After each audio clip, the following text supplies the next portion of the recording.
Oh shit, that reminds me. I need to ask you an important question, Glidus. Go for it. Who in Lord of the Rings is a horse? Oh, hadn't thought about that. Legolas definitely gives me horse vibes.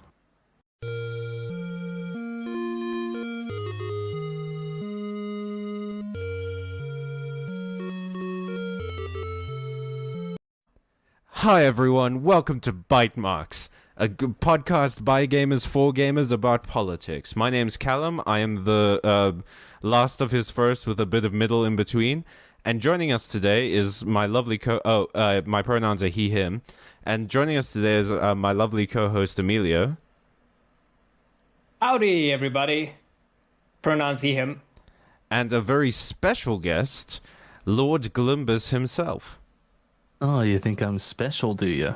Yeah, with 3 Ks. Hello, I indeed am Glidus. He's cool, they's cool, a little bit of whatever. Cool. Yeah. Today, what are we talking about, Emilio? So if Glidus's dulcet tones are with us, then you've got to know that we're going to be talking about Game of Thrones, Song of Ice and Fire. But, do we have everybody, Yeah. we have a... It's in your contract. Don't make me shoot.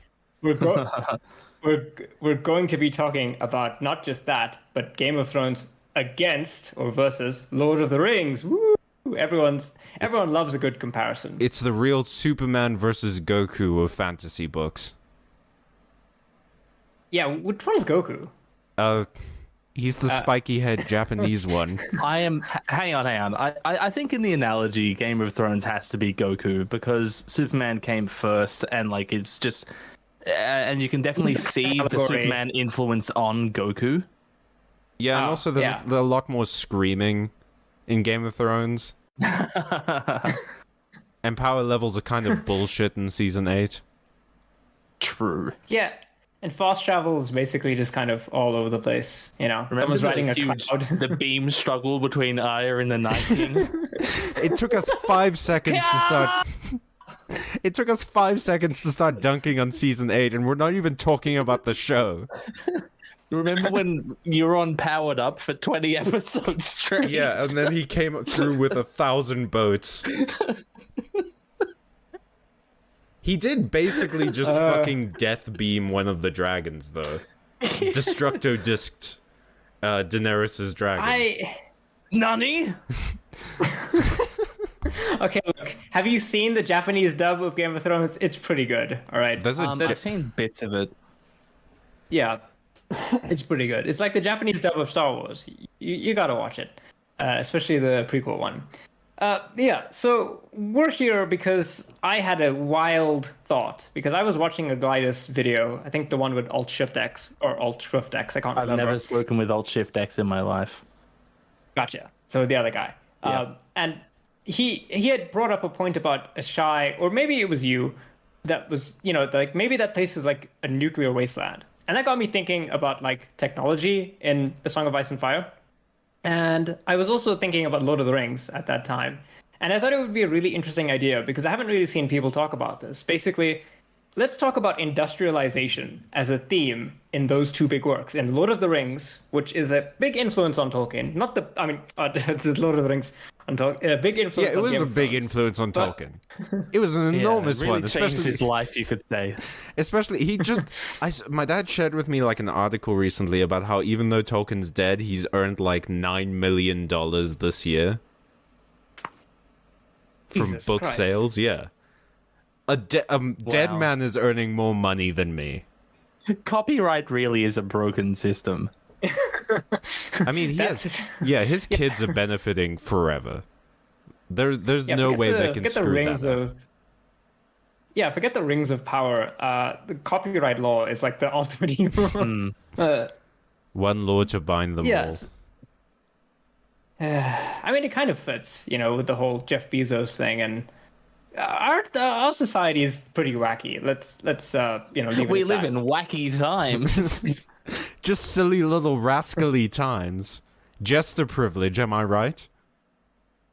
Yeah, Anyway, we're all the what's his name? The fish guy.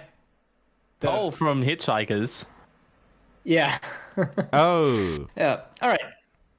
So, industrialization. So these two works, Lord of the Rings and Game of Thrones, are basically the two big titans in fantasy.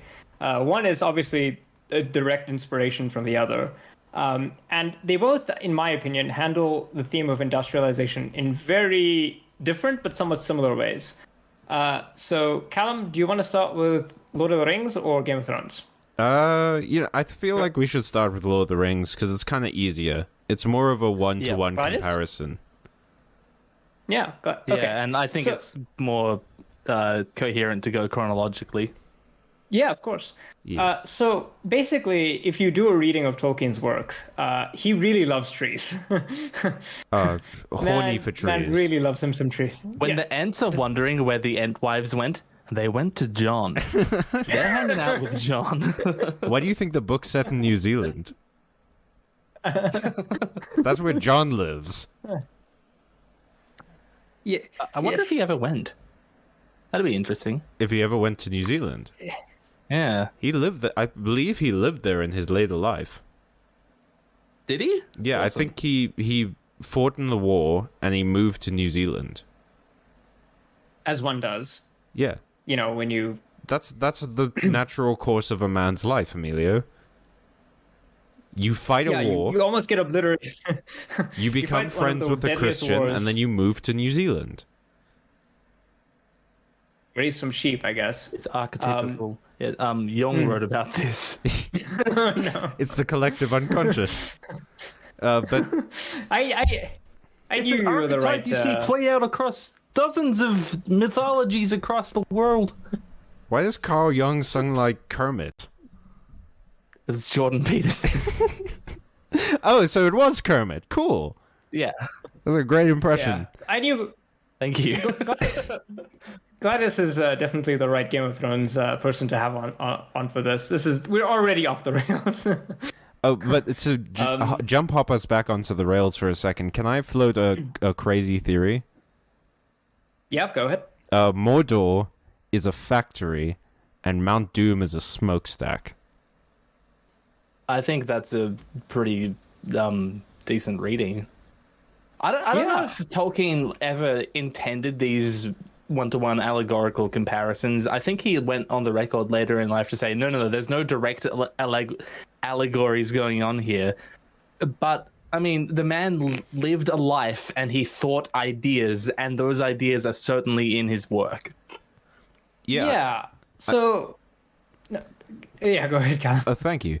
A friend of mine actually did I have a friend who's super into Lord of the Rings, like crazy into it, and he did like a 50 WhatsApp status rant about, I think it was Rings of Power, and he went through Tolkien's like entire life, and the first story Tolkien ever wrote was about like an elf giving up her immortality to be with a man, and it was based on Baronet, yeah.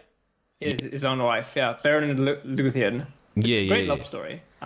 It was based on his own wife, but it was also based on something from the Bible, and that's why like the main head god of Lord of the Rings is so very much like the Christian god. So there are definitely allegories. I think it's impossible to actually really make something and not have people at least partially think it's allegorical. Yeah. I mean, like Glidus. Obviously, your videos are allegorical, right? Yes. Of the Last Supper. Exactly. If you watch a... They're a strict one-to-one allegory to something, but they'll never tell you what it is. A mysterious third thing that's worse. Yeah, I'll argue about it in the comments about what Glidus is actually allegorical to. But, you know, it's very obvious to any kind of reading that Tolkien is very much against the idea that industrialization is good, right? So I can think of so many examples, right? The bad ending for the Shire is the Shire becoming industrialized. Yeah. You've got the Ents marching on Isengard and toppling over what is explicitly like a factory, you know, the industrial production of Isengard. You've got Mordor, obviously, as Callum brought up. One thing that I found is kind of interesting, of course, is that even though Tolkien has this idea that industrialization is kind of a bad thing, He also kind of points out that, well, he also suggests that like earlier people's technology was more advanced, and the earlier civilizations in Middle Earth, like the Numenorians and the elves in like the first and second ages, they must have had like huge industrial capacity, but they don't necessarily seem to be depicted in the same way. Why do you think that is? Well, Is that open to the floor? Okay. Oh, sorry, Cal. here's the amazing thing about this podcast is all questions are open to the floor, and we never actually have to answer anything. You can talk. Fantastic. We could have just left him on red. Yeah, you can talk around an issue forever. We can go off to a different topic if you want. Okay. But I will say that a lot of the old, while a lot of the old cultures do definitely have like advanced technology, they also have a tendency to fail. Like Numenor fell because the king got greedy. I think it was he like jealous. Yeah, they got jealous of the elves. Immortality of the elves. Yeah. So then it fell. It got struck down because they tried to sail to the land of the gods where the elves could go. The Elvish society during the Third Age, they're basically dying out, and they're all going to the Undying Lands. The only societies that the only society that isn't affected is the Shire, which is the least industrialized place in the world. Yep. Yeah, it's interesting because on the one hand, one thing that I think is very important to understand Tolkien is that he, unlike Martin, who actually feels like his battles and things like that have to make sense, there's no military way that the War of the Ring was possible for the Free Peoples to win. There's no way that they could have beaten Mordor in terms of the numbers of Uruk-hai and stuff like that. Yeah, so the only way that they could have... And the tech tree. Yeah, if Sauron had like 2 more turns, he would have like unlocked musketry. He was so close to nukes. It was insane. But then Gandhi came in. It was a whole thing. Yeah. Because obviously there's no way that they could have won a conventional battle, and everyone kind of knows that. So they basically have to win buy time for Frodo to do the thing and undo all the magic and stuff like that. Although I think partially they did have ghosts, Emilio. Yeah, but think about what Aragorn does with the army of the dead. He uses them to stop one fleet of ships, and then he gives them up. Because imagine, picture this. Imagine if George R. Martin wrote that scene. Aragorn would have like a Littlefinger style plot to make sure that the army of dead was permanently in his employ, because he'd use some crazy word trickery to make sure that their oaths would never be fulfilled. Right, and then he would rub his hands together and I don't know, twirl his mustache, yeah. and then groom a girl. I mean, but to be fair, I think Aragorn was kind of being groomed because the elf woman Arwen is so much older than him. Yeah. Yeah. Think about it for a sec. And also, I don't think Aragorn's going to be a good king. Because he had an undying, unstoppable army. But it says in the book that he was. But, yeah. I mean, have we considered that maybe there's an unreliable narrator? A little bit of authorial bias, perhaps. Slot armor. One of my favorite fun facts about Lord of the Rings is that Aragorn technically is marrying up with Arwen. And the reason why the Gondorian kingdom doesn't have a financial crisis after all of this is because by marrying Arwen, he gets her dowry, which is like all of the money. All of Rivendell. He just like melts Rivendell down. It's like stabilizes the Gondorian economy after like the world-ending war. And I that's just really funny to me because that's kind of a nonsense solution, because in real life that would have just caused hyperinflation. But yeah, so it seems like Tolkien has this idea that industrialization is bad. It is kind of interesting, of course, that technology, there's like a divide between good uses of technology, because like the elves in the Second Age, they have like flying ships and stuff like that. That's obviously, crazy levels of technology, but they don't necessarily destroy the world. Wait, they had flying ships? Yeah. Yeah. Like Final Fantasy Elrond's style. No. Elrond's father is in space on a ship. What? And that's a star. The elves had a space program? What the Yeah, Lord fuck? of the Rings lore. Yeah. If And I'm in not the mistaken, Elrond's second father is in- age, Elrond's dad said, "One small step for elves, one giant step for elvenkind." Yeah, it's pretty funny how the like magic in Lord of the Rings is really actually just like magic. You know, Yep. The funny thing is one of the major differences between those two pieces of work is that in Martin's world, magic is always like a bad thing. It always has an immense price. It's always a thing that you've got to be really careful with. And meanwhile, even though magic is, you know, like I feel like Tolkien's a little bit more flippant with the ways in which magic manifests, like a flying ship, you know, elven immortality, all of this other crazy stuff. It's a bit wacky. Mithril. I can summon a waterfall to save my friends. That's fine, whatever. It's like Yeah, the and DM is just saying, "Yeah, fuck it, whatever." Oh, you got a Calls 20? over You rules. tell me what happened. Yeah. Yeah, you know, I'm kind of very jazzed by the idea of like an alternative universe where Tolkien was just like a D&D player and he made Lord of the Rings based on like a really long session of D&D that he was playing. Wasn't there Isn't a... that basically what the Expanse is? Ooh. I don't know what that is. Oh, Yeah, that cuts deep. You don't know the Oh, wait, you don't watch much sci-fi. Well, I just... Which is Emilio, if I can't Oh, if you don't know consume it- Emilio, that is true. That it is a Stars Without Number game that they turned into a like novel. yeah. They were tabletop gaming and thought, "Hey, this is pretty good, actually." I mean, yeah, because I've got a book on my shelf right now, the Dragonlance series, which was literally just a D&D campaign. Yeah. And then they wrote funny. it... And, Yep. George R. R. Martin definitely played his share of tabletop as well. The man's a hippie. He's obviously Yeah. played. Yeah. He's got like a favorite D20. Let's not delude ourselves here, right? It's like... oh god, So, I'm imagining a news story from like 10 years from now of someone who's broken into George R. R. Martin's home and stolen his favorite dice. No. And that's Oh, why the the Winds of Winds Winter of got Delayed. postponed for another. we're all gonna drag ourselves into an early grave, waiting for that book. I swear. That's the only reason I've kept maybe going. Tolkien was. Like, I should have been gone from this world a long time ago. I'm not a healthy person. I almost got struck by lightning once.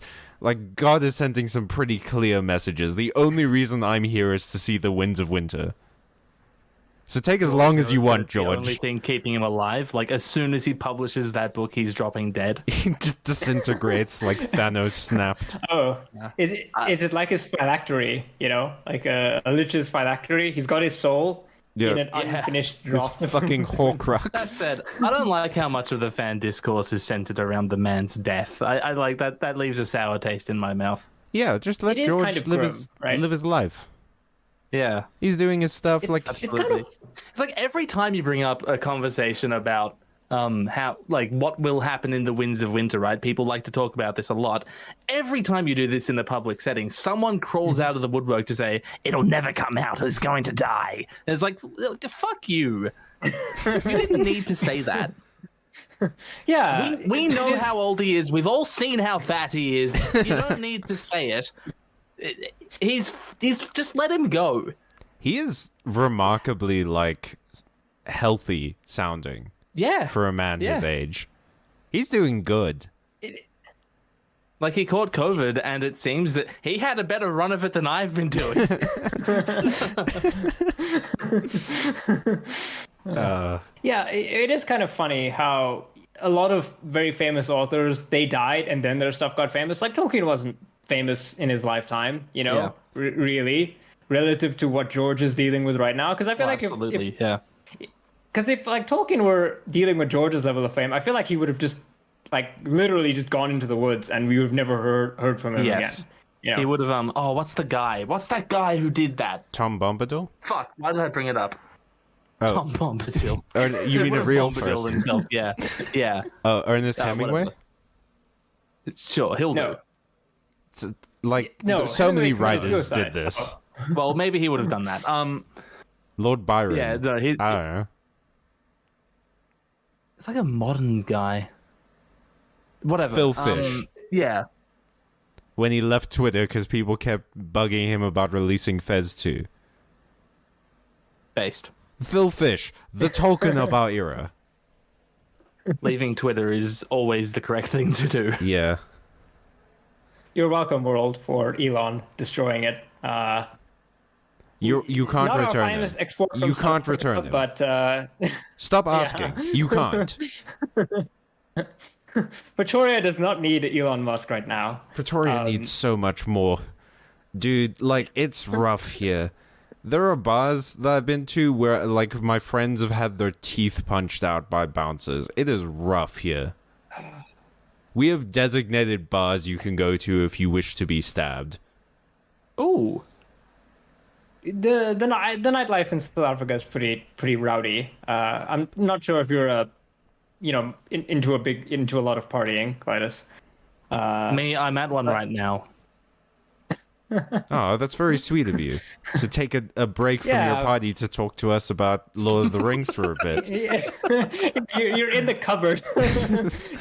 You called your mom an Yeah, if hour you can hear ago. that in the background. That's just... I had to shoo a couple away earlier who wanted to fuck in here. Yeah, fair enough. You had more important things to do. Yeah. Excuse me. I need to talk about industrialization in fantasy series. I think you know where this is going. To bring it back. So now I think the evidence is pretty laid out. Tolkien basically, his ideal state of being is to have loads of people just living in these small little villages. Everyone's smoking pipe weed and kind of maybe being nobles and quote unquote living with like an underclass who's supporting them, quote unquote. I don't know. You know, Did the hobbits have an situation's a bit- underclass? How short were they? Bilbo. It's like a Russian nesting doll. Some subservience. You get the hobbits Some and the hibbits, and then the hibbity shit hobbit. people. Well, The worms, the dirt. So one of the more problematic, I guess, quote unquote problematic, if you were really going to spill the tea, is that like Sam is technically Frodo's servant. Yeah, Right. he's his gardener. Yeah. So it's like some hobbits are nobles in the sense that they don't have any jobs. They're just wealthy and they have the ability to do whatever they want. Like Yep. Bilbo. You know, Frodo is a literal trust fund kid because Frodo robbed a dragon. yeah, and they killed that dragon, so you can't go do Yeah. that anymore. They murdered a dragon, closing he the- stole from some dwarves, and now Frodo has a trust fund. Yeah. Did they extort So- the dragon's labor? Because the dragon accumulated that wealth. Like it went and did things and got that wealth. That's Yeah. funny Well, because dragons are typically a symbol of hoarding wealth, of like Of laziness. Yeah. This is a very But no, motivated that dragon was a laborer. He was a worker. He was unionized. And Bilbo came along and just Gutted him. But like, this is what I'm saying. Unreliable narrator. The dwarves were the bad guys. That wasn't even their mountain. We're breaking new. Oh wait, hang on. That wasn't their mountain. Technically- I don't know if we have time for this. Oh yeah, you know. Get out your shiniest pieces of tinfoil. We're going in deep. Okay, so the Tolkien fans are going to be very angry with us, but to talk about Game of Thrones, so George R. R. Martin is obviously much more interested in political questions in his stories than he is in wider narratives. I mean, obviously, they're like his central thesis is like monarchy bad, you know, and that's a message that lots of people in the fans don't seem to understand, right? Monarchy good? No, monarchy bad, so monarchy hot. But what if monarch hot woman? But what if Yeah, creepy uncle were king? Yeah, that's Would literally what. monarchy be good if cool young kid? Guys, when I am chairman, when I am throne boy, It'll be good. Don't worry. The funniest moment in Game of Thrones for me is, at least in the show, is when Sam suggests they do democracy and everyone just laughs at him. You know, including Yara, who comes from a place where With the they did democracy. Yeah. Voting? What horse shit is this? What are you talking about? That won't fucking work.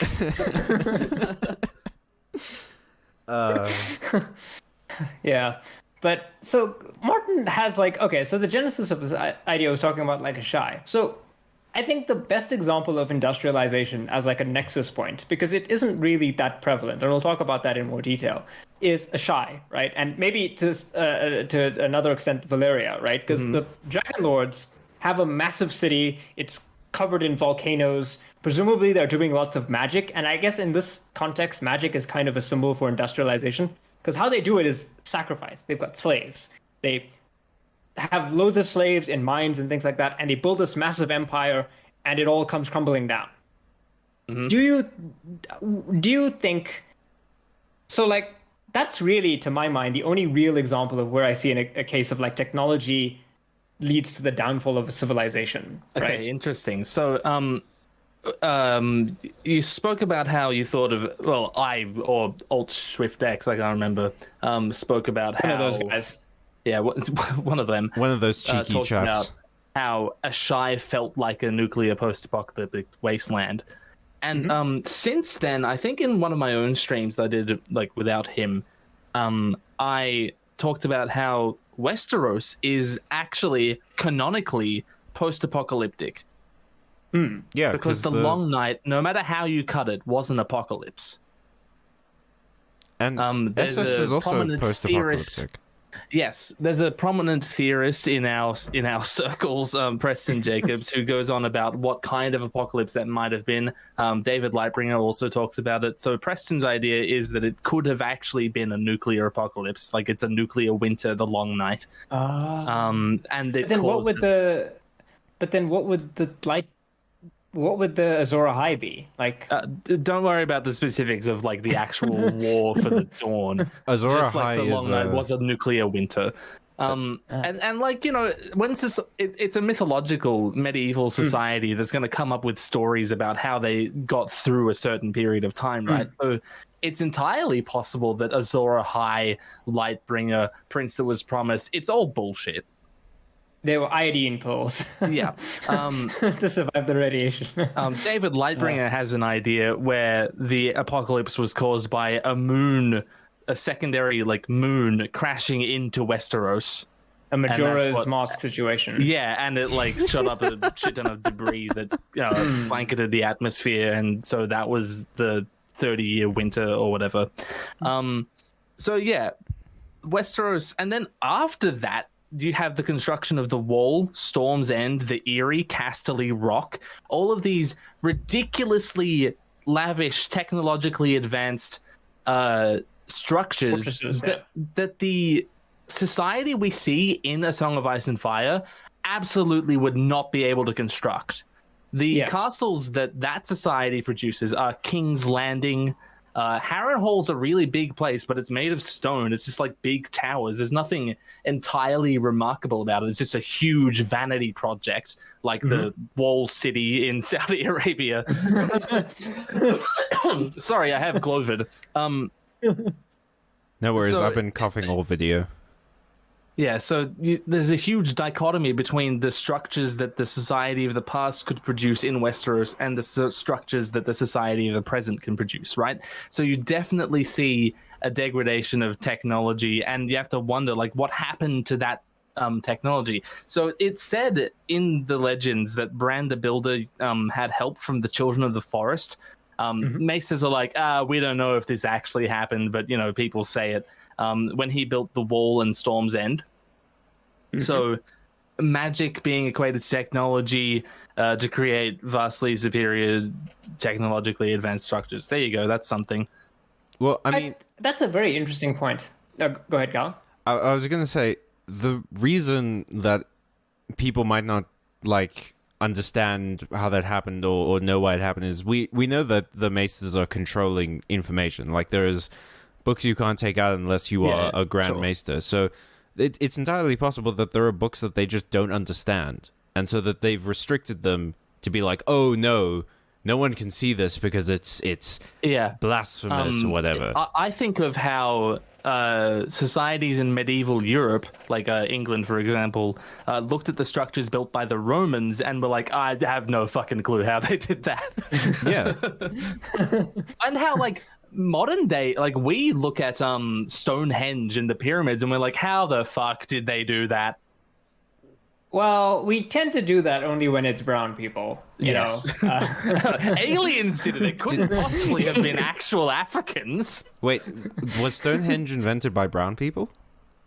What a sentence! What a sentence to be on the internet forever. Stonehenge is the rare exception of an ancient alien theory where the subject of the fixation was something that was invented by Europeans. But generally speaking, the ancient... Yeah. They were primitive Celts, right? Yeah. Like, they're not upstanding, advanced... Anglo-Saxons. Yeah. Christian folk. They're fucking Irish. I think that's where it comes from. That's what Lovecraft was trying to tell us. Oh, fuck me. God. Speaking of, a cat did just appear at my window, a cat I don't own. So maybe Lovecraft heard us talking shit, and now we're about to find out. No. Ask the cat what its name is. I can't. Oh, no. It looked at me dead in my eyes and then left. How do we know the cat, it warged into you? You know, maybe someone was warging into the cat and they... Thank you for watching my last episode of Bite Marks, because apparently I'm cursed. Yeah, so to pick up on that theme of, like, fallen civilization. So, like, that happens actually in Lord of the Rings.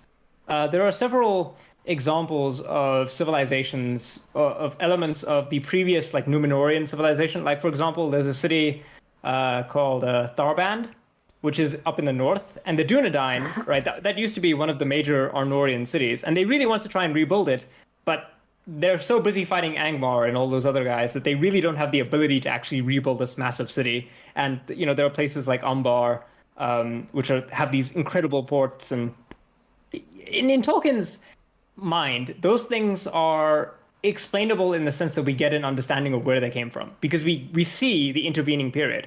The issue with Game of Thrones is that we don't really know concretely what happened in the before times.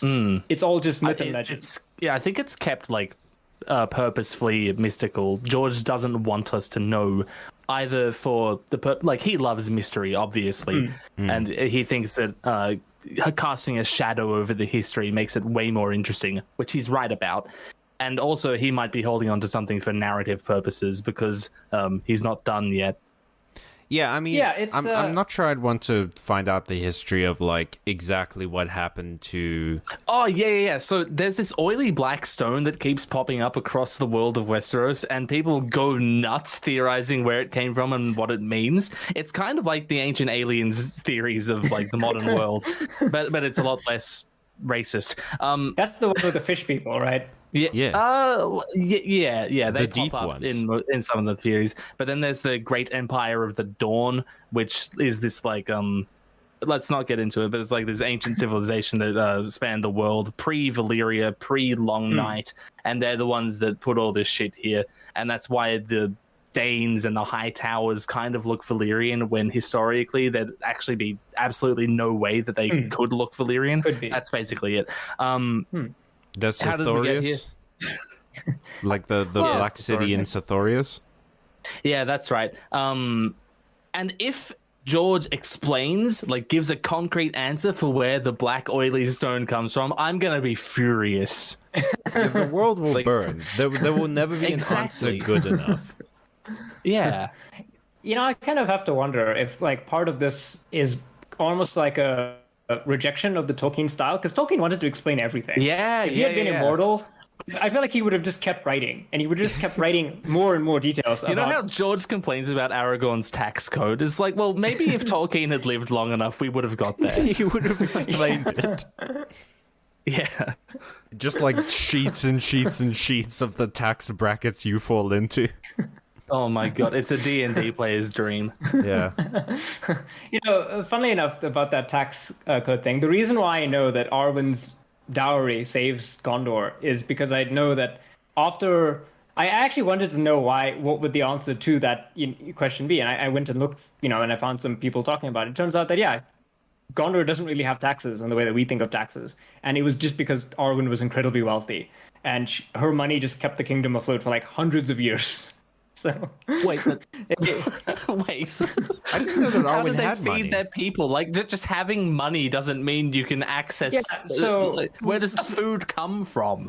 So the peasants would just grow their own food, and Aragorn would basically finance like large-scale infrastructural projects out of the treasury of the kingdom, and people would just pay. They would just do commerce and stuff like that, but they never actually had to tax people. They didn't actually have to do widespread So taxation of the they peasants. paid the peasantry for their food. Yeah. Oh my god, is this canon? Aragorn was a good king. Holy shit. Is this actually canon? Like, did Tolkien write this? So there's a lot of some of this information comes from the unfinished sequel to the Lord of the Rings, which was actually very similar to like a Game of Thrones type book, because it was about human politics and like Right. a cult worshipping Sauron, I believe, or Melkor. And he never finished it because he decided that that was a boring story that he didn't want to tell. Oh shit. And many years later, George R. Martin came along. Get and wrote fucking that kind of cucked, story. George. Oh, From man. beyond the grave. God, Tolkien is such a Chad. Holy shit. I love it when Yeah. when authors do that. It's like there's this book by Nietzsche called Beyond Good and Evil, where he spends a good portion of it just dunking on other philosophers. He's just like, Stoics, you fucking morons. You're rejecting nature by pretending to be like nature. And it's like, damn, Nietzsche. Tell me about it. Go off, Yeah. King. Yeah. Slay. Tolkien was approached many times to write that book, and he just decided that he didn't want to, and he thought it would be boring, and so he didn't. And Oh, yeah, he's so I cool. respect him. Oh my god. Wow. Can you imagine if George was like, a song, Winds of Winter and A Dream of Summer, that's kind of a boring story. I don't really want to tell it. I'm out. And then he just pieces. And then he just writes like That- Fear and Loathing in Las Vegas again. Yeah. Yeah, or maybe he writes an entirely new series about, I don't know, what would he write about? Maybe it's a sci-fi next. story. Before A Game of Thrones, he was working on a science fiction novel called Avalon. And man, I'm really interested in that because he doesn't have too many long form science fiction stories. Like there are a few. A Song for Leah is like novel length, and then there's the Armageddon Rag. Not exactly science fiction, but I'd love to see him like go absolutely wild with science fiction because you can see it like brimming over in A Song of Ice and Fire. He really wants to tell these wacky, out of world stories. And he like includes elements from other science fiction, and he throws Lovecraft in all over the place. I really want to see what it would be like for him to revisit science fiction after all these years. Number one, I think that would be awesome. I think the science fiction has become a little bit too stagnant. Every science fiction work is now basically like The Expanse. It's all this really hard sci-fi, and that's not Right. a bad thing per se. But like, Are you looking for the pendulum to swing back to the more fantastical stuff? yeah, I'm kind of waiting to see how culture will react, because Game of Thrones was the cultural reaction to Lord of the Rings. Yeah. Right. And I'm waiting to see when the pendulum will swing back, and I don't really think it's going to do that now, especially not with I think Hot you Tea. see a But kind of minor reaction. I don't know if Brandon Sanderson even cares about Game of Thrones that much. But his work is definitely less in your face gritty. I mean, there's definitely it's not Lord of the Rings in terms of its optimism and yeah, faith. but it's a thesis, it's nowhere antithesis. near like George's cynicism. Yeah, like Yeah, in it's a thesis, antithesis. I read the first book of synthesis those situation. Yeah. of the Stormlight Archives. It's not even like bad people. It's mostly just people in bad situations. Yeah. Whereas George writes people who, he talks about how all the characters are great, but no, there are evil people in his books. Yeah. Yeah, obviously. I mean, Hot Pie is a menace. Yeah, someone's got to stop that kid. I keep forgetting that he exists until Callum brings him up. Because his name is Hot Pie. His name is Hot Pie. He was born for the We role just he talk about took. it like it's normal. His parents were like, well, I've got a future planned out for you, buddy boy. Wasn't it you, It was Glidus? given to him by the other orphans. Wasn't it That you, and type Glidus, 2 that said Hot diabetes. Pie is the shrouded lord? I believe Wasn't I it you- said that what- in the thumbnail of the fake A Song of Ice and Fire's video. Oh, shit, that reminds me. I need to ask you an important question, Glidus. Go for it. Who in Lord of the Rings is a horse? Oh, hadn't thought about that. Legolas definitely gives me horse vibes. He definitely has like a speedy element to him. What about could be a horse. Gandalf, clearly. Really? No, listen. Yeah. Gandalf Have you ever dies. seen Gandalf and Shadowfax in the same place? No. No, yes, exactly, and this is the reason. Gandalf dies, and then comes back as Gandalf the White, and then Shadowfax is But yeah. introduced into the story. Shit. Were you gonna say Oh my AL? god. Yeah, so Gandalf the Gandalf... White's a new dude. Yeah, Gandalf the Grey Gandalf becomes the Grey Shadowfax. became Shadowfax. It works. Debate me, coward. Oh Lord, Lord of the Rings fans are gonna throw a brick through my window. I think that Lord of the Rings fans typically take things in good faith. Yeah. So I was talking with another Song of Ice and Fire YouTuberist, and there's drama in our community. Like there's scheming and backstabbing, and it's political intrigue left and right. And he's describing to me how Lord of the Rings YouTubers are, and it's like they're all just sitting in a circle, like in a peace ring, all singing in harmony. And it's like it really reflects the works that we discuss. Yeah, Game of Thrones is folk... Lord of the Rings is folk music, and Game of Thrones is punk music. Yeah, it's kind of funny that you mention it because all the Warhammer YouTubers, because I'm a big part of is very reflective. Half the community is like really gay, and the other half are like fascists. That's the best. And you find the odd gay fascist. Yeah, it's like you flip a coin. Is this person trans and they really really like Tyranids for some reason, or are they a fascist and do they really really like Space Marines? And it's hard to tell sometimes. And there's very little variance from there. Where is that there's love no story? casual- I need that no straight casual- to TV Okay, film. So when someone tells me, oh, that sounds fucking fantastic. When someone tells you that their favorite character is Tywin Lannister, there's one of two possibilities. Number one, you really enjoy the nuanced take on a flawed father and his impact on his children, and you just think he's a wonderfully written character that demonstrates all the flaws of someone who has ultimate power in a kingdom. Option two, you're a fascist. No, there's a third option. Daddy. Oh, right, you're addicted to Charles Dance. Yeah. Daddy To be dies. fair, I think part of the reason, to be fair, part of the reason why I think a lot of people actually like Tywin is because Charles Dance does a really good job of making him likable. The book version of Tywin is more obviously a bad guy. Yeah, because the book version Yeah. of Tywin has like inflatable devices on his face that pretend to be mutton chops. I don't know. Does Show Tywin really come off as good, or just more like understandable? And he's a lot of fun to watch. I think he just has like a think- degree I of think- gravitas that makes him like cool to listen to. He's 'cause- compelling. Yeah, I don't think I would describe him as good in any like additional capacity to his literary counterpart. Yeah, I mean, but Yeah, like, so for instance, I like Loras from House of the Dragon. I don't think Loras is a good person. I like him because he makes shit happen. The rat know? guy. Yeah. Not the Laris, yeah, rat yeah. guy, the firefly guy. Where are you getting rat from? Because he wargs all the rats. Oh, of course. Yeah. No, he walks all the He's a feet. green seer, and he knows about Lemongate. No, he walks into all the feet. The toe boy. Okay, The toe man. that was the weird.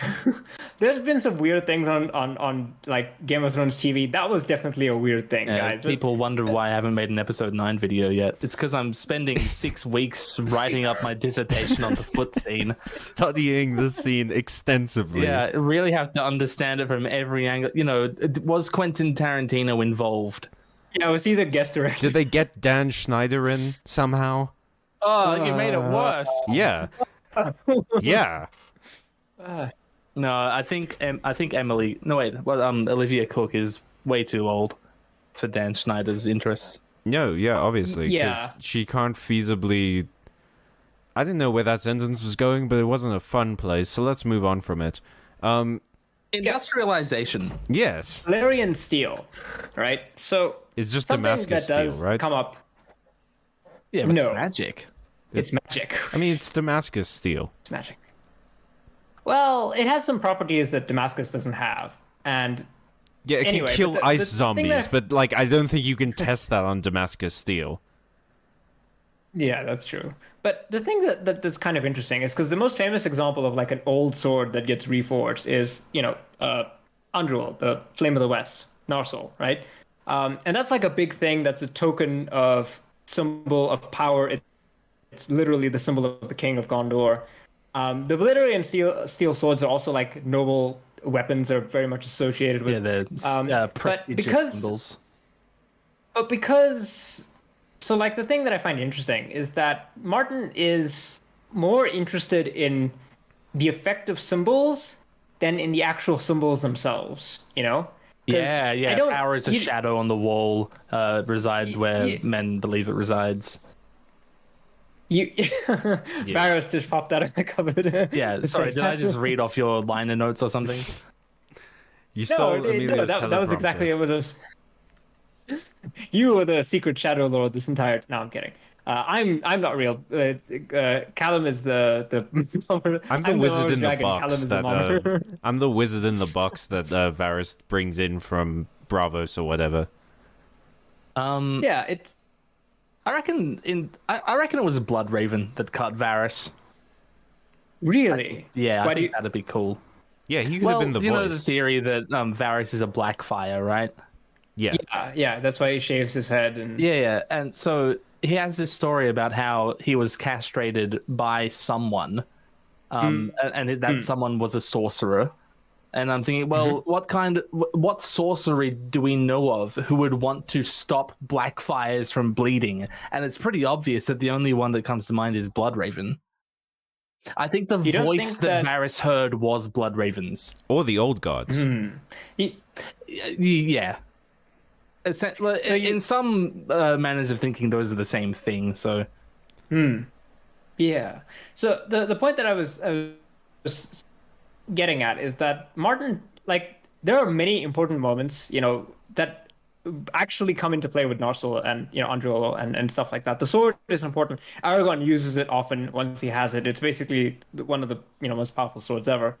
The Valyrian steel swords to me are an example of like we have these powerful things, but they're not like per se. We're not gonna like try to crack the secret of Valyrian steel, because if everyone had a Valyrian steel sword, then it would be kind of worthless in a sense. yeah. It's a representation of this idea in technology. Actually, one of the interesting ideas of technology is that the more industrialization you have, a great example of this is Isengard. Isengard has really good material, right? It's actually really strange that they don't beat the Rohirrim, because they have armies of people with plate armor. Now, I know famously, of course, Tolkien was not talking about plate armor. There's like one line in the books that possibly could refer to plate armor. It's not really, a thing. But like if any faction had like lots of industry, Saruman with his wizard brain and like building factories and stuff like His that, wizard they should have brain. easily been able to overtake a bunch of guys on horses, But they made the armor and stuff like that incredibly prevalent, and as a result, the average Isengard Uruk or whatever is like a nameless mook. You don't even really get a sense of the important characters. It's really just Saruman. Whereas once you once you have like a limited amount of technology, like you want to have to like I think a point with Martin is that like you want to have this high technology, but it's limited to a social elite. Whereas, Tolkien doesn't really concern himself with that. The elites don't maintain their power with technology; they maintain their power with other things. I also like the idea that in a lot of urban fantasy, they always have something like a fog or whatever that stops humans from seeing all the vampires or whatever. Mm-hmm. Yeah, and the concept behind that is always like, because people will convince themselves that something they don't believe exists doesn't exist. And I like the idea that there is no trick to making Valyrian steel. It's just like a specific kind of material that you can't get anymore because it's all on Valyria. And there's no like special blacksmithing skill or spells that you need to weave into it. It's just literally an unobtainable material. But people convince themselves that there's more to it. That reminds me of the idea that you know how every dragon rider we know of is a Targaryen or a Valyrian, right? Mm-hmm. Yeah. What if that's just propaganda? What if it's just like no one else has really even tried? Yeah, I mean, there's no supporting evidence that they have to be. There's nothing in their blood that makes dragons like them more. That's kind of insane when you think about it. And like the idea that they literally have dragon blood in their like an old Valyrian got fucked by a dragon, and so all Valyrians have actual dragon blood in their veins. That's kind of fucking weird as well. What if it's just like, no, anyone can ride a dragon, you just have to like kind of know what you're doing? Yeah, you just have to be good with lizards, man. But no, what you don't understand, Glidus, is that old Valyria was like Death Stranding, where it was just genetic mutation, and then a bunch of ghosts happened, or whatever the fuck happens in Death Stranding, and then they all died. You're not wrong. There's a lot of talk about human-animal hybrids being formed by the blood magicians of Valyria. I was oh just shit! about What to if the bring that up. Targaryens were a slave race, and then they convinced the people in Westeros that they were nobles? Oh, you mean like they were a slave race to another, even more incestuous? Like they were the experiments riding. from the blood pits. I actually really like that. And then they just like escaped one day, and then they convinced everyone in Westeros, no, we were nobles. Back in his sci-fi days, George did write about an ancient empire that had slave races of like genetic abominations. Basically, you just described something that he did write, and those races later on in the distant future warred against one another, and humans got caught in the crossfire, as we are wont to do. Ah, sick. George, it is kind of if you need me to do anything, just hit me up. I'm available, man. Just send that message through, bud. It is kind of interesting that it's famously debated, of course, as to what like the orcs are in Lord of the Rings, if they're human elf, like if they're degraded elves that have then been crossed with humans, and to what extent is this like blood magic, or is there like actual interbreeding going on? That's a hotly debated thing. I don't think it's ever really specified in Tolkien. But Martin is really into the whole like human monster hybrid thing. That's like a strange theme. That's really pops up all the time. He's really into it. It kind of. Have any of you guys played like Phantasy Star, the JRPG? I've seen videos of it. So, spoiler alert for Phantasy Star. The Phantasy Star plays like a medieval game, right? You have like little villages and little towns and knights and stuff like that. It turns out that the backstory of the world is that there was a high technology civilization. They were doing like genetic experiments and stuff like that. They caused their own destruction. And the reveal of the game is you thought this was fantasy, it's actually sci-fi. And then there's like, that's actually a really common theme in a lot of JRPGs now that I think about it, where you'll be playing the game and suddenly it's all technology. I kind of have to wonder if maybe George's thing is like, there'll be like a place we'll visit to, like under a Shire is like a gene lab or something, and right. So George has spoken about this before. In his mind, in his frame of thinking, science fiction and fantasy are the same thing.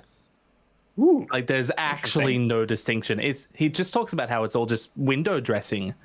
Really? Because technology as portrayed in science fiction, is basically analogous to magic in fantasy. The author can explain it if they want to, or they can just leave it up to it's fucking wacky technology, or it's just, magic, and it just does that. Right? It's entirely up to the author how much of that, like, it's not inherent to technology that it is, explicable, or that magic isn't. They're the same thing. And so really, the only difference is the window dressing.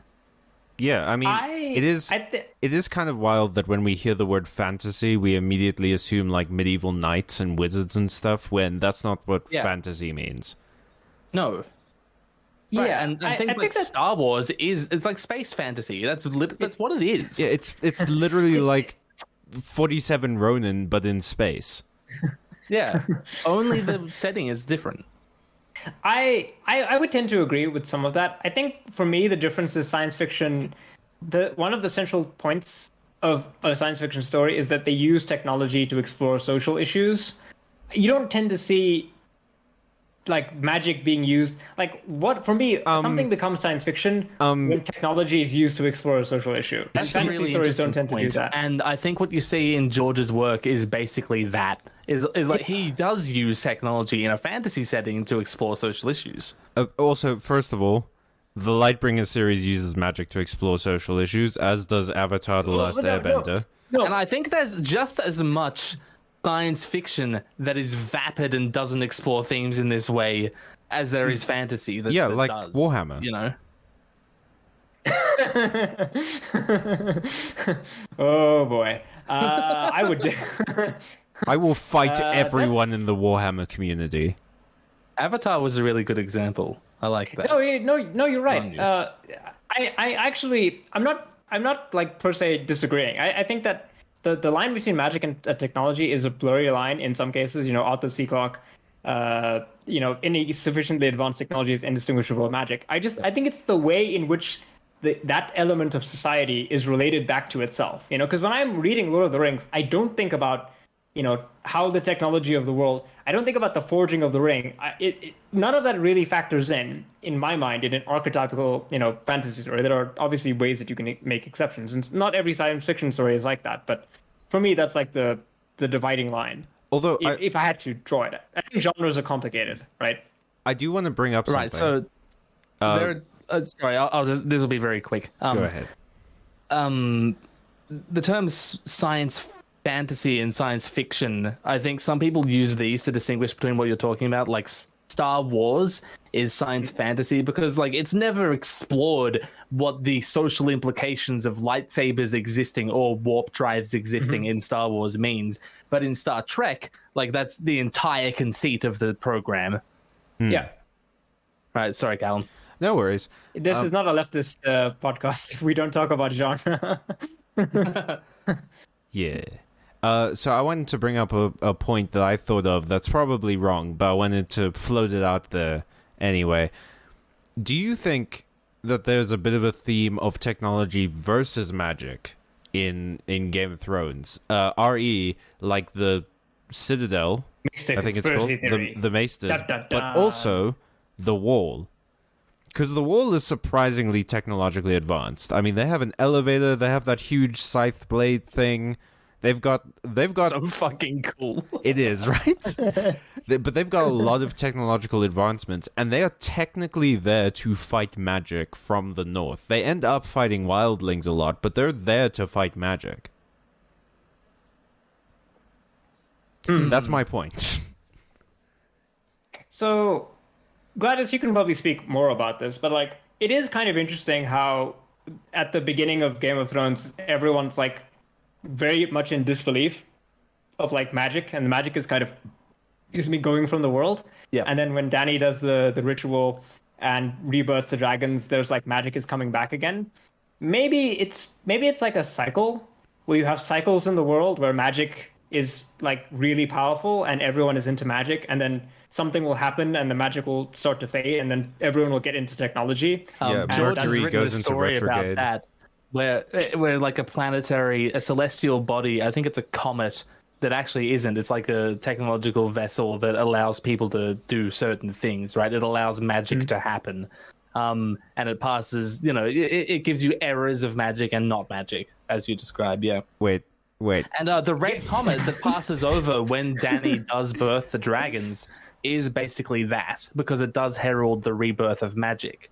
But what you're saying is that Mercury does literally go into retrograde and then magic happens. Yeah, Jupiter goes into Gatorade, and so magic can work. Finally, Venus goes into Uranus, and then magic is born.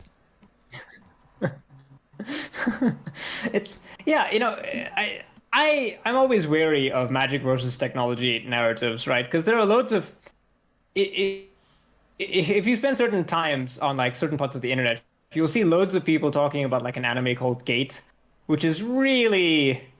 Do you guys know it? Nope. I know Steins Gate. Okay, so Gate, which is not Steins Gate, is about what if the Japanese military was transported to a fantasy world and they just destroy everything. Yes. Yeah, what if? Yes. What if? What I if? wonder. What if? For the military from which So period? Like modern from period? like the 21st century, 21st. So you have like an F-35 bombing a dragon, and guys lining up in like a phalanx, and they all just get gunned down because. I mean, obviously. Bibbidi Yeah, bobbidi it's a blah. strange. Hang on, I want to know where the mind came from to get to the question: what if the Japanese military in a situation where it just won the war? Yeah, what if? Yeah, what if war was really easy? What leads a person to asking that question? No, you know what So, it is. It's someone was doodling one day, and they doodled an F-16 bombing a dragon, and they were like, "I have to make this. This has to exist." So here's I'm just going to read you the first line of the plot. All right. And okay, so in modern day Tokyo, a portal from another world suddenly appears, and a legion of Roman-styled medieval soldiers, that's a very loaded sentence, and monsters emerge to attack the city. Using modern weaponry and tactics, the Japanese self-defense force easily repels the enemy and passes through the gate to establish a forward operating base in the other world. This is a horror story. Can you imagine if there was a sci-fi story where aliens invaded and then we kicked their asses and invaded them back? What an insane premise. Yeah, that's War of the Worlds. Are you serious? So it's... Well, yeah, in the sequel to the War of the Worlds, we invade Mars. Are you kidding me? No, H.G. Wells wrote that. Yeah, socialist king H.G. Wells, who was into war games, I might add. He wrote the sequel, and in the sequel, mankind reverse engineered the Martian technology, and then we go and invade Mars, and then we do the colonialism. And then that starts the John Carter series. So Gate is a strange anime, and a lot of people say it's too political and it glorifies the Japanese military, and like you flip a coin whenever you find a Gate fan. I'm not a fan of this anime. I just know it because of like the very weird discourse around it. And it's like you flip a coin and they're either like a hardcore like nationalist who really the medieval world is really just a metaphor for like, I don't know, some undeveloped nation, America. Or you get people who are like really strange about the fact that, yes, obviously artillery and tanks and stuff like that would destroy people who don't have like plumbing. There's a whole genre of media about people trying to ask about who would win, modern technology or magic. And obviously, I very much think the answer is technology. Because they're like wizards and they're trying to cast a spell, and then they just get hit by like a. Okay, who would win? Airstrike. The U.S. military or one of every Pokemon? One of every Pokemon, because some of them can do a move called Earthquake. But what about the drones? The flying types. Electricity is strong against flying types. Ah, there you go. Some of them are literal gods. I feel like... Some of the Pokemon. They the invented the time. US military owns many hundreds of nuclear missiles. Yes. Cool. Can we nuke God to death? Let's find out.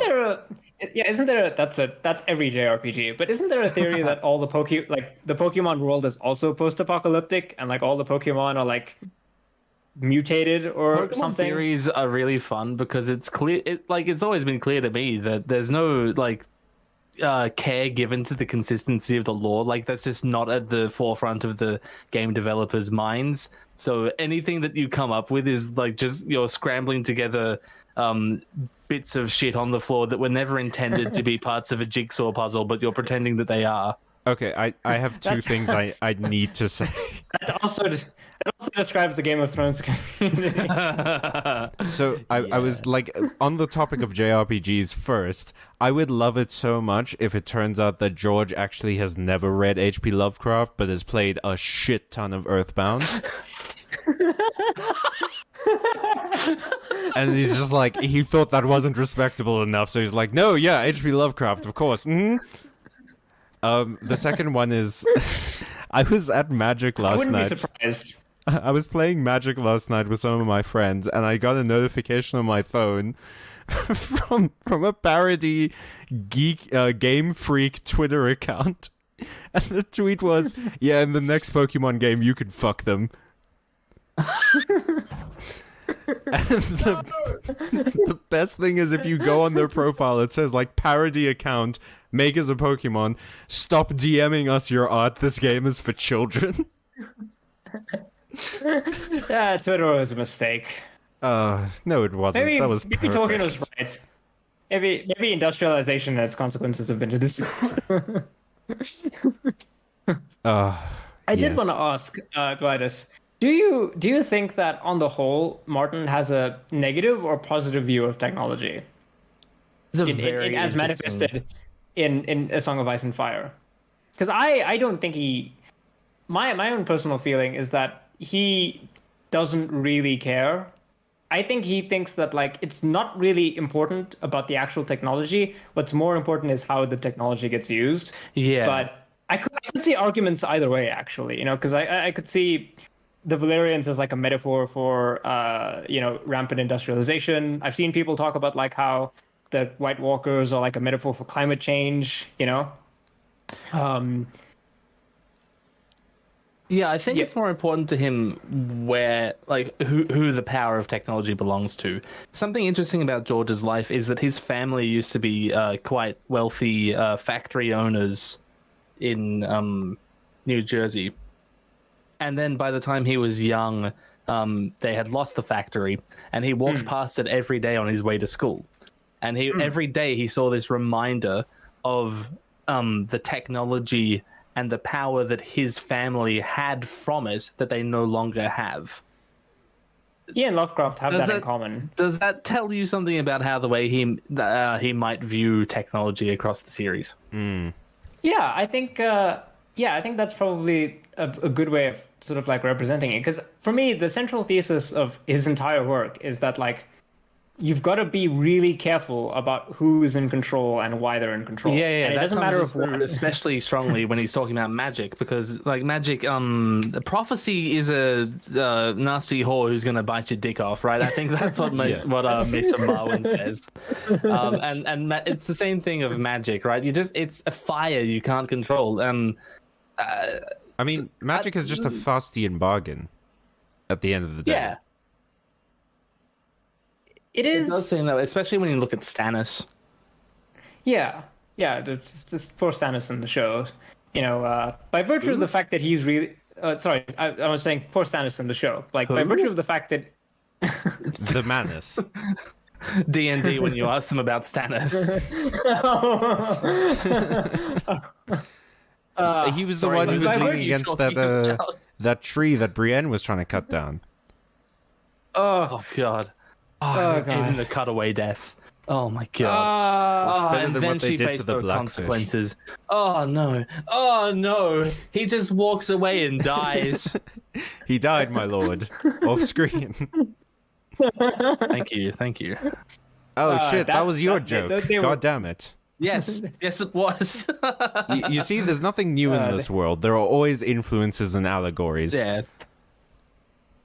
everything's a remix. Okay, so keeping in mind that, Martin obviously is haunted by the specter of industrial capitalism and the hollowing out of America's industrial base. But what do you think his ideal society is like, right? Because in Tolkien's ideal society is the Shire, and it's very clear that that's why he chose to end on the Scouring of the Shire as like the point, of the Lord of the Rings, of the whole thing. And Martin has said that when he ends the series, it will have that kind. He's been, using that point as kind of a reference. He keeps reading it. He says that he reads it. So where do you think his ideal society will go? Because clearly Westeros is not a place. I can imagine the Shire being the Shire forever. I don't know if Westeros could do that forever. Either they're going to regress or they're going to progress. But where do you think Martin wants the things to go in his mind? I mean, Winterfell?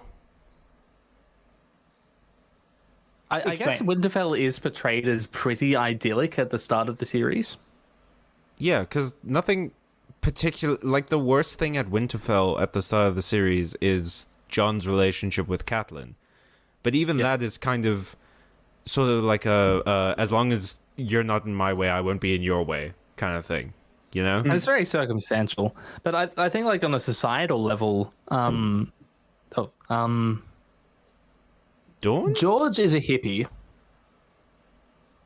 And yes. he's a crazy whack job libcuck hippie.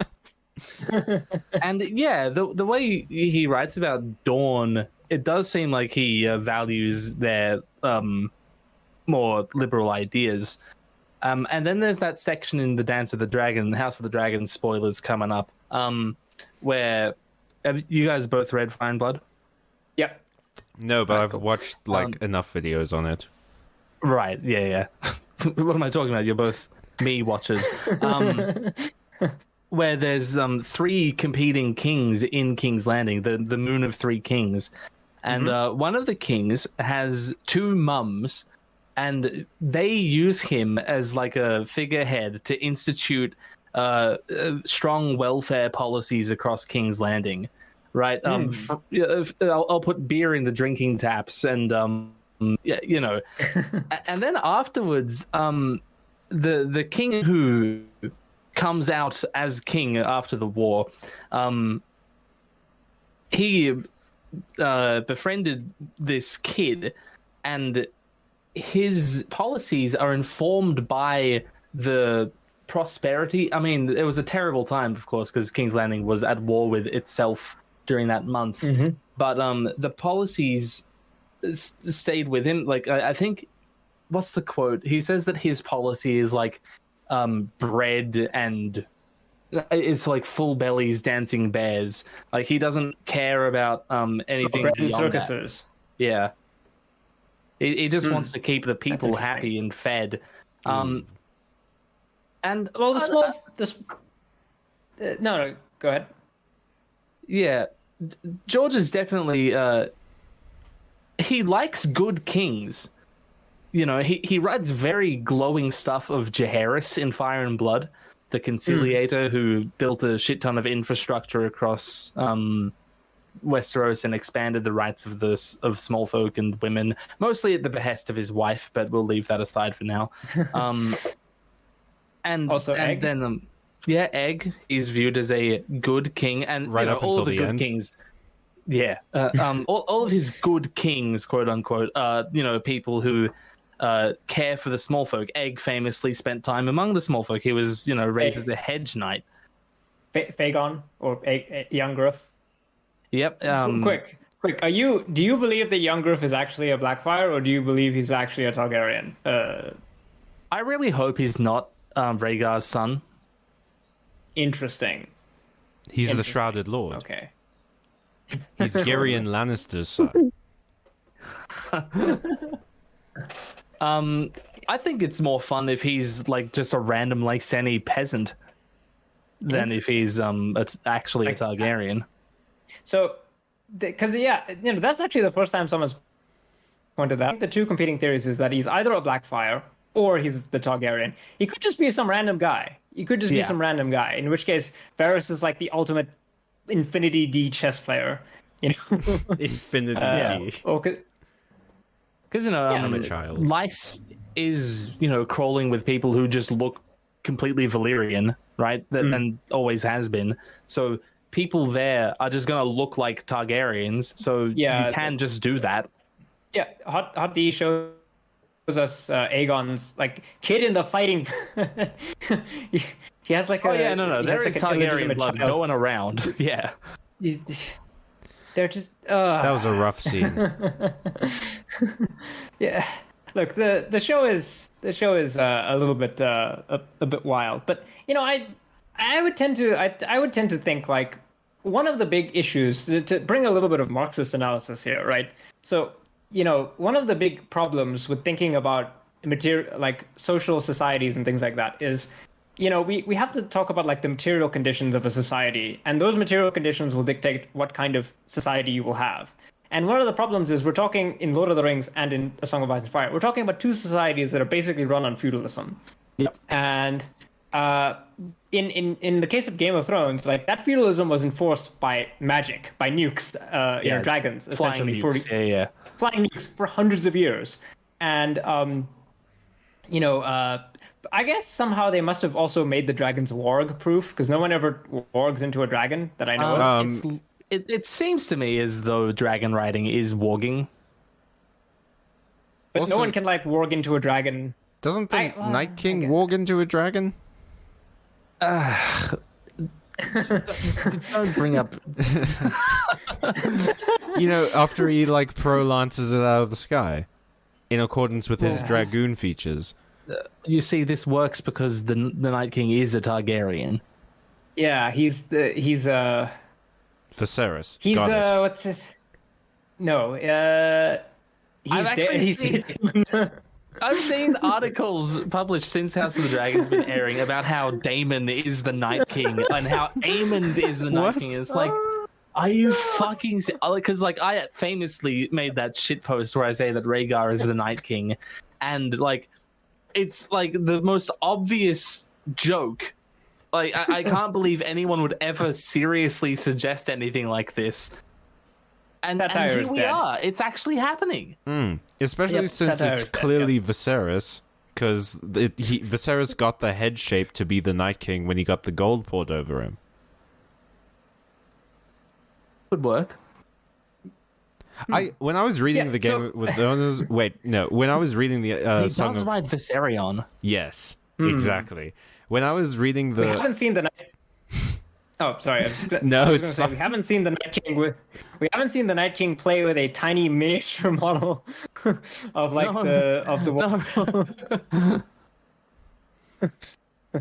Okay, go ahead, Callum. So when I was reading A Song of Ice and Fire, and I saw that Viserys had died, and then later on, when all of those mercenary companies are going to Meereen, I think it is, to like offer their aid to Dany, and I heard about the Tattered Prince, I was like, Viserys?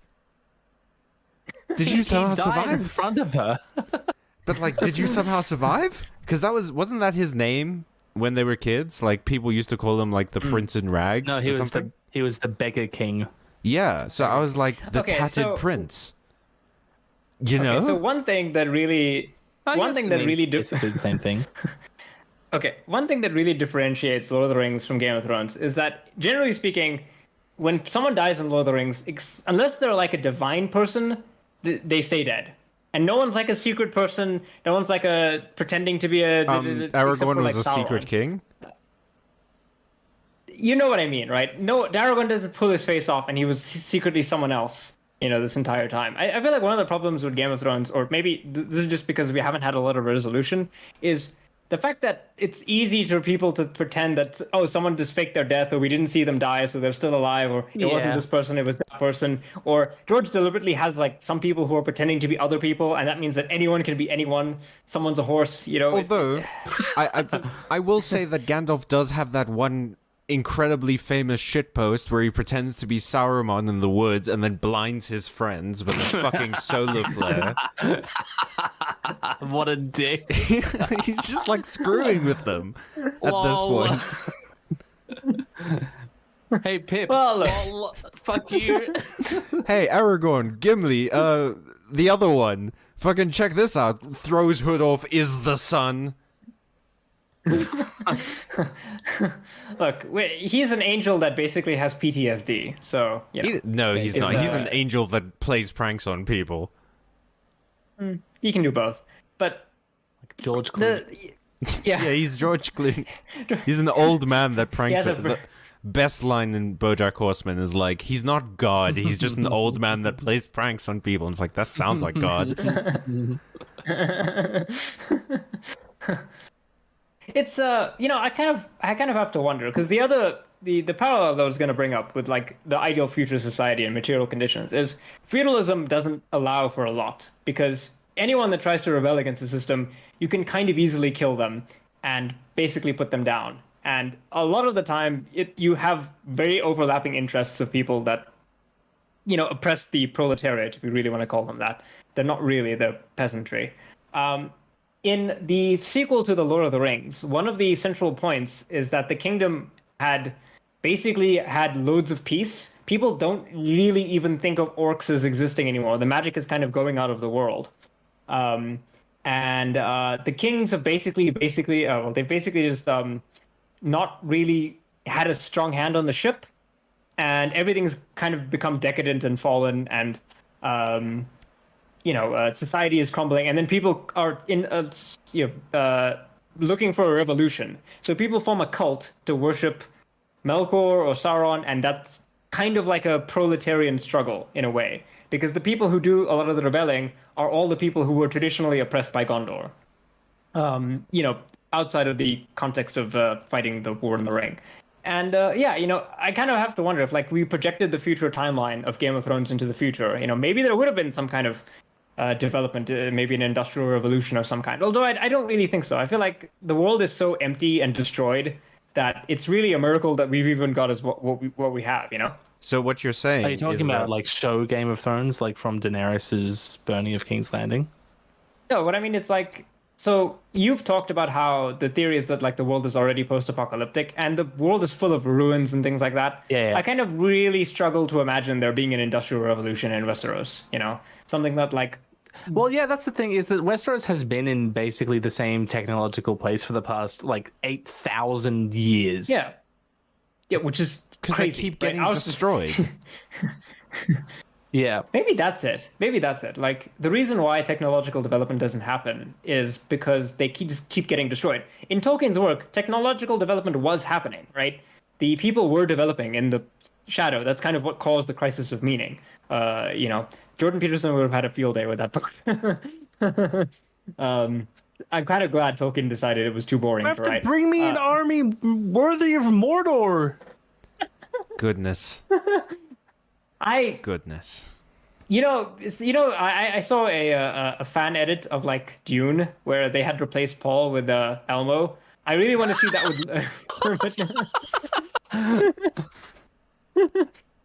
there's like that scene with him and the Bene Gesserit, and it's like Elmo is like, Elmo, put your hand in the box, and it's like, Elmo, no one. Oh my god, this is incredible. I don't know if we're ever gonna meet Grover Tully, but if we do, his first line needs to be a Grover quote. It is kind of somehow. I don't know if we'll meet Grover, but we'll definitely meet some of his family members who also have fun names. Yeah, I think there is Martin... an Elmo. Yeah, there is an Elmo Tully. And then there's Animal. Kermit and Oscar. There's Animal Tully. So Grover's, in the book, it's his grandson, but I think in the show it might be his son. It's not entirely clear yet. Is Elmo, and then he has two sons called Kermit and Oscar. That's so good. I love George. And they're not minor characters. Like, they show up in the book. Yes. Yeah, They're riding like woolly mammoths that go fucking nuts. See, I don't think Tolkien would have done something like that. But I'm going to tear you, you asshole. You're really good with voices, Glidus. No, just that one. This is the Sesame Street cast. I deeply hope we meet Oscar and someone calls him a grouch. That would make my day. Oh god, I hope so. they have to stare directly. They have to like cut to like a trash can. They cut to like First time you see him, he's climbing out of the trash. we visit Elmo Tully, and like Kermit's playing with a frog, and Oscar's climbing out of the trash. Going to Kermit's suicide. It ain't easy being green. Well, oh man, Industrialization, Marxism. Yes. Marxism. Yeah. Well, it's hard to imagine, because the other problem is that when you want to start thinking, like one of the reasons why people did a revolution really against the ruling elite was that they began to see themselves as a collective people. They had a class consciousness. Proletarians, right? All the workers, they all have the same interest. One of the problems I think that would go against that is basically everyone hates every other ethnic group, and like different houses and stuff. There's so much too racist to do leftism. Yes. I mean, yeah, kind of. Yeah, no, I see what you're saying. Yeah, they're so divided. They hate each other so much. It's like. I have a hard time imagining, because I picture this, guys. There's like a Westerosi industrial revolution. There are some like let's say guys, Tullys, Riverlanders or whatever, who are like trying to organize a union in their factory that makes sheep or whatever. And then the boss is like, these guys, we don't really like them. Let's just bring over some cheap Stark labor and as scabs, and then they just hate each other and they start fighting. Yeah, crown augment. Exactly, right? Everyone hates everyone. There's like such a strong animus between people. Hey, that seems to Jaharis, how's the factory going? They bring the mountain in as a union buster. Yeah. Yeah. I do want Industrial Revolution era Game of Thrones now. That's just Arcanum, my man. Tywin is like a steampunk robber baron. He's got the Al Capone suit, and he's got like a cigar, and it just lights up and shows his face in the dark. If any character could work in steampunk, I think it'd be. Yeah, I could see Charles, but if any character works in steampunk, it's 100% Tyrion, right? Like Tyrion is like a Dickensian, Oh, so is, yeah. Yeah, he's just like a classic urchin type character. And okay, look, we need to forget about the Winds of Winter, and what we need is the smokes of stacks. Steampunk. We need to start funding that, because what hasn't happened, unfortunately, because I'm a big steampunk person, and steampunk just hasn't managed to break out into the mainstream media. We've had a couple of attempts. It once, yeah. It almost did once, and it never did again. And every time they make a steampunk movie, I get excited, and it's terrible. The Mortal Engines one, that was bad. I mean, BioShock did a good job, but that was also kind of more Art Deco than like Victorian steampunk. Yeah, it's kind of steampunk. 100% art. It's bubble Not punk. Really. It's Art Deco. It's new. It's more diesel punk than anything bubble else. punk. Glidus, back me up. Bubble punk. I haven't played any of the BioShock games. Oh, all I know is that the time travel in Infinite is kind of fucked up. It's actually it's not terrible, but it is kind of stupid. It's very dumb. They never explain why Comstock is racist. He's like a white guy in 20s America. Doesn't really need an explanation. But Booker isn't racist, and they're the same person. Yeah, true.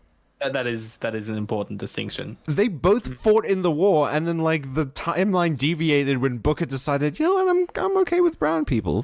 Whatever. Yeah, I remember this from the Matthew Matosis video.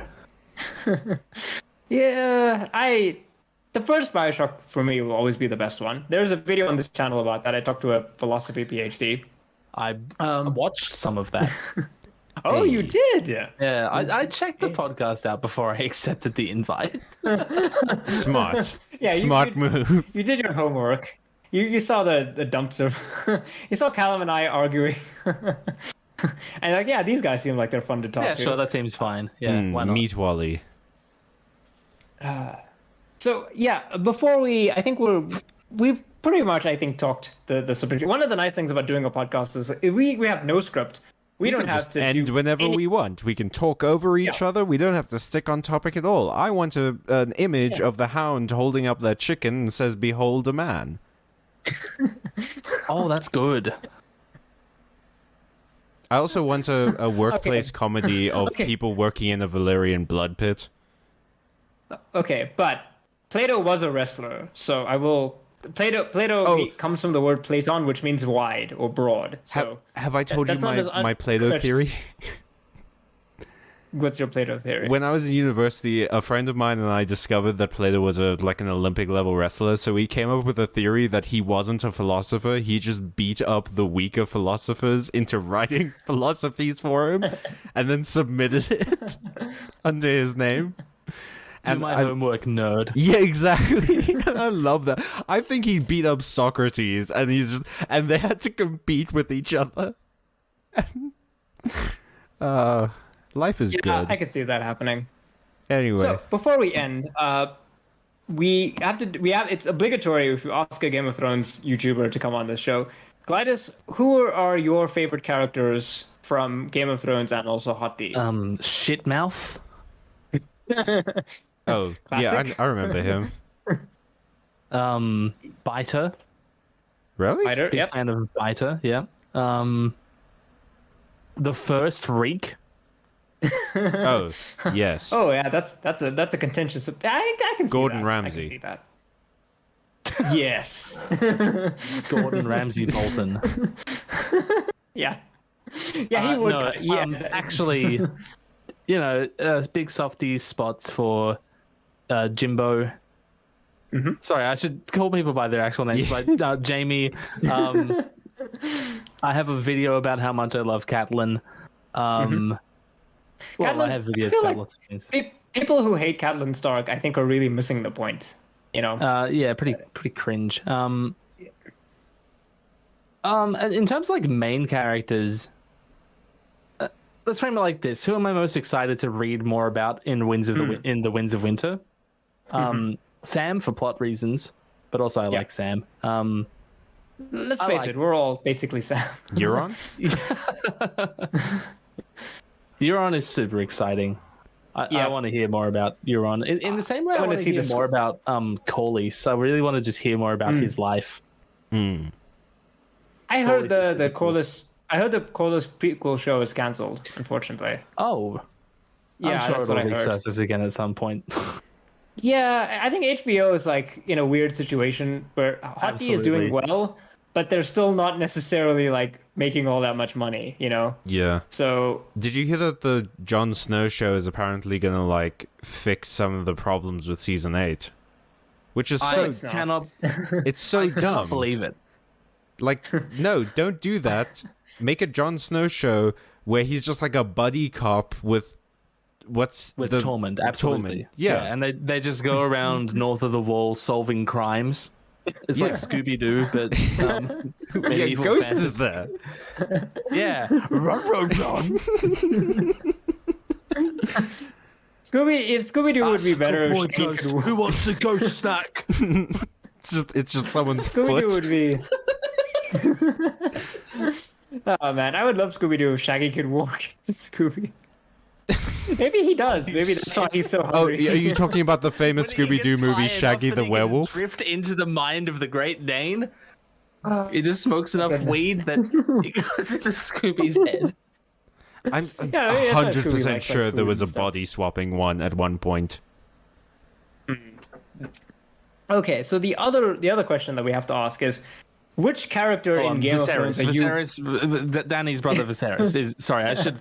That is my favorite character. Sorry, continue. Which character are you most like? Because My most like. which character would you be basically if you were a character? Because Callum is Hot Pie. I'm Syrio Pharrell. With There's Sansa. Who are you? there's a brother of the Night's Watch who dies like 6 different ways, and Ed describes him as like lucky, and I think that's me. Yeah. I do want to say I would either be Hot Pie or Ed. But I I love just Ed. It's so fun. I say Hot Pie because I have a similar build to him and I too enjoy pastries. I say Suryo because I do actually teach people to sword fight. So, that's fucking sick, Yeah, that's how we met. I have a HEMA club. dude. Yeah, I got Callum a Kopesh. Yeah, just out of the blue for no reason. Bought me a Kopesh. I have a lot of fencing friends. Oh, nice. Well, you have one Yeah. more. Nice. And that would be me. I know the guy. I know the guy who made Suryo's wooden sword. That's Whoa, awesome. Yeah, really? Yeah, yeah, I do. Okay, He's a cool well, guy. as long as He we're made some of my bragging. swords. As long as we're bragging, my sister has met Robert Sheenan. When? Yeah, she's a third assistant Oh, director on a lot of movies. Have I told this story publicly? I once met fucking Deep who was lore. it? Who was the other guy? It was Stephen Fry. He was having coffee with Hugh Laurie? no, not Hugh Laurie. I don't know if they've appeared together publicly in the past 30 years. I mean, fair enough. It was someone like unremarkable for me, but like who played in Pirates of the Caribbean? Davy Jones. Oh, Bill Nye. Bill Nye. No, Bill Nye. Was it? Yeah, the science guy. hang on. I'm thinking of a different guy. So, Yeah, he's the Let's guy see, who plays Pirates. he's also in Hitchhiker's Guide to the Galaxy. Jeffrey Rush. It wasn't Yeah, Davy Jones. Jeffrey Rush.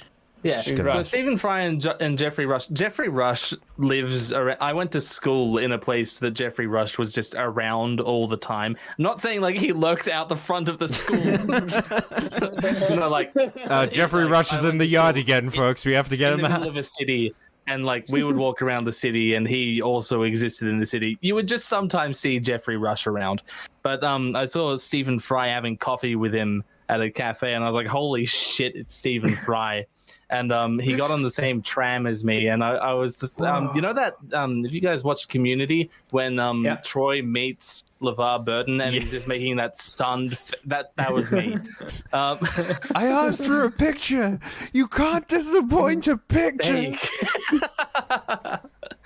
Yeah, that was me. I also once called King Charles a wanker in his own presence. Oh, good. Oh, To be good. fair, Glidus, that was us when this conversation started. Yeah, I mean, who's the king now? Who's the King man Charles. queen? It's King Charles. Charles. Oh, Yeah, oh, Chucky. yeah. he's the Yeah. Chucky Sausage Hands. He's not well, right, guys? Like, if we're gonna take away anything from Game of Thrones, is that monarchs are all weird people, and nothing is better proof of that than the he's actual super monarchs. weird. He looks He's like a building a possum. Have you seen? He's funding the construction of a new town in where I think it's like in Dorset somewhere, and it's like he hates modern architecture, so it's like he's building a Lego town to appease his fetish for old timey architecture. It's very strange. He's a strange Very man. That's so Very relevant good. to the Tolkien discourse. Yeah. It's nature versus industry yet again. And we're professionals. We were able to bring it back. Okay, Yeah. Glidus, why don't you tell our viewers at home where they can find you? You can find me late at night when you're thinking about the things that matter. Search inside your heart and you'll find me. Cool, Okay, but like actually, on this YouTube will be website? like- Or you can go to youtube.com/c/glidus, where I sometimes upload videos when the rent is due. You will notice that I have a very erratic landlord. For now, that is. I don't- You know. I was desperately fighting myself to not cut in with erotic, and then Emilio delivered the spiciest line of "for now" that I've ever heard in my life. So this is a weird energy to end the show on. That's the bites mark magic. That's not We're the name of our This show. is not a Valerian. Do you want to take another take at that? It's the bite marks magic. There we go. My brain is starting to dribble out of my ears. All right. this has been a lot of fun. You can find our socials in the links below. Glidus will be linked in case you don't want to manually type out the address. 6 whole letters. Holy crap! What do you expect of people? I mean, it's We'll put an annotation, I think, as well. Join our Discord. Lots of fun stuff is happening. We have cool people who make Don't cool join my art. Discord. It's a bad idea. no, join his Discord. It's great. I'm on it. Yeah. I don't read any of the messages, but it's comforting to have something that gets notifications sometimes. True. Yeah, subscribe, get him to 100,000 so that Eat that book. Yeah. Yeah, I want to watch him eat a book. Do it. Sometimes I also think about subscribe to us. oh yeah, true. Subscribe to them. Please. Sometimes I think about the actual physicality of getting that book in my mouth, and like, why did I ever even think to say that I would do that? That's such a terrible idea. Well, you never said how you'd prepare You it, should- so I just imagined you'd make like a soup. Oh, I'm gonna have a lot of fun with it. You see, prophecy, Glidus. The problem is that the human digestive system isn't built to handle cellulose. Is that Which, the? Yeah, it'll go right through to you. my understanding, paper is mostly cellulose. But also, there's a lot of Yes. ink that you're going to be A eating. lot of ink, and ink is also not what the human digestive system is built for. I Well, really you've got, deeply like, hope you know Australian EMT. Maybe what you could do is you could like boil the book and melt, get the ink to run off the pages, maybe, or something like that, and then try eating it. But that's a cop out. At that point, like, why not just use cellulase to break down the cellulose into glucose and just give that a go? What you should Yeah. do is stream it and have your lawyer in the background updating your will every 5 pages. I'm definitely gonna make content out of this. The content machine must flow, and this video will probably be out. Check out our other stuff. We have things coming, and yeah, thanks everyone for joining us. Thanks again for Glidus to